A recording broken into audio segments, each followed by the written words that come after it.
Est-ce qu'un jour plus tard, vous aimeriez bien être président de la République? Voilà. On avait dit pas maintenant, on avait dit à la fin quand il est fatigué, ça. Gabriel Attal. C'était pas prévu. D'abord, vu tous les sujets dont on parle et dont on va parler, c'est pas la question la plus importante. Parce que la question, elle ne se pose pas aujourd'hui, puisqu'il n'y a pas d'élection présidentielle là, qui est prévue. Vous savez que la dernière, c'était en 2022. Donc là, maintenant, c'est dans encore quelques années.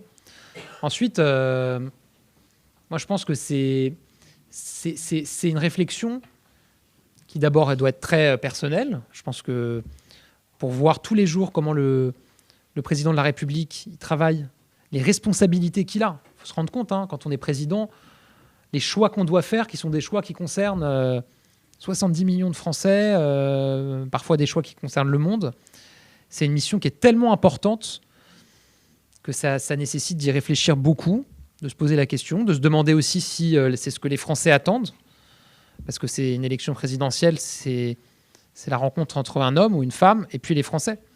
Et donc, comme la question ne se pose pas aujourd'hui, puisqu'il n'y a pas d'élection présidentielle prévue tout de suite, c'est compliqué pour moi de répondre à ta question. En tout cas, ce que je peux te dire, c'est que tous les jours, moi, je travaille avec le président de la République et que je vois combien c'est une fonction qui est très, très difficile.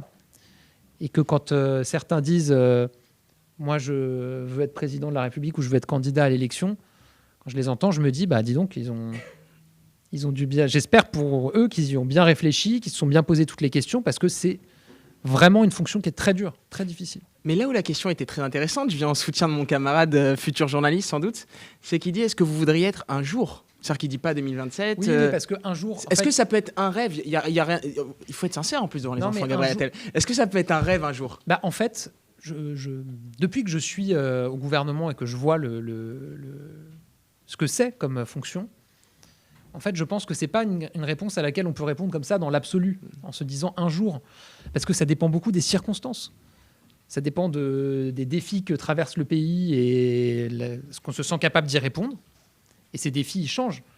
Ça dépend de comment est-ce que les Français sont et qu'est-ce qu'ils attendent. Donc, on ne peut pas répondre à cette question. Je comprends que tu poses la question. C'est très difficile d'y répondre comme ça dans l'absolu.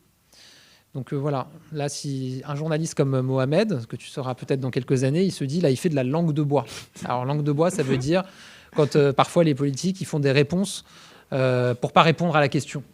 Mais vraiment, c'est pas le cas. C'est que je pense que c'est tellement important, c'est tellement difficile que c'est pas quelque chose qu'on peut se dire comme ça un peu à la va-vite. Ouais, un jour j'aimerais bien faire ça, comme dire un jour j'aimerais bien aller en voyage à tel endroit, ou un jour j'aimerais bien goûter telle nourriture. C'est beaucoup trop important pour qu'on puisse répondre comme ça.